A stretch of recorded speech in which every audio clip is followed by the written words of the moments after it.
surprise be satria dia zao ny paozo.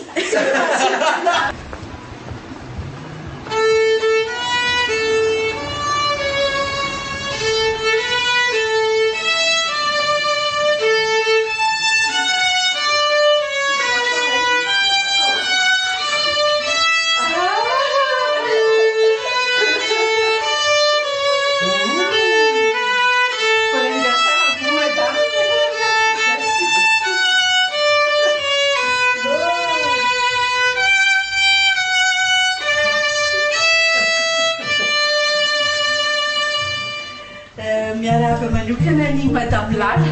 amin'ity andro fitahiana lehibe ho anao ity dia ny fotoana tsarovanao ny tsingeritaona naterahanao tena fifaliana lehibe ny manao an'izao surprise ao anao androany Cœur qui bat karakara surprise ao izao izahay dia androany amin'izao tsingeritaonanao izao dia nanomana manokana ny surprise ho anao i Malala ilay zanaka tena tianao izy no nikarakara ny surprise amin'izao tsingeritaonanao izao itenenany aminao fa ianao le reny tena tiany ianao ilay reny sarobidy loatra aminy ilay reny tsy manampaharoa ary tsy afaka atakalo an'izanizy dia izany no antony ny manany an'izao fotoana izao anehoana fitiavana manokana anao amin'izao tsingeritaonanao izao ny afatra dia izao neny eo rehefa ho reny koa ao indray androany dia tena te ho lasa ohatrany neny reharehako modeloko ny angatahako amin'ray dia ny eo akaiky ny neny foana afarak'izay ela indrindra eto an-tany dia bisou be zany neniko zany joyeux anniversaire ma petite maman tena tianay be neky izany fitiavana zany rehetina iara-badina mandrany dia bona iara-badina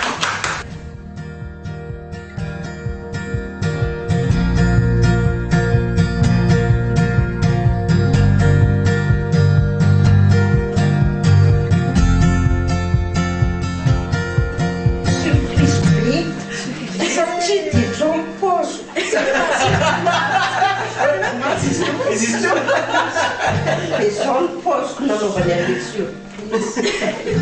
Raha nampiomanina mantsy ianao dia surprise indray.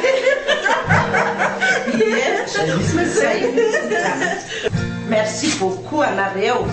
fa dia zanako daholo nareo.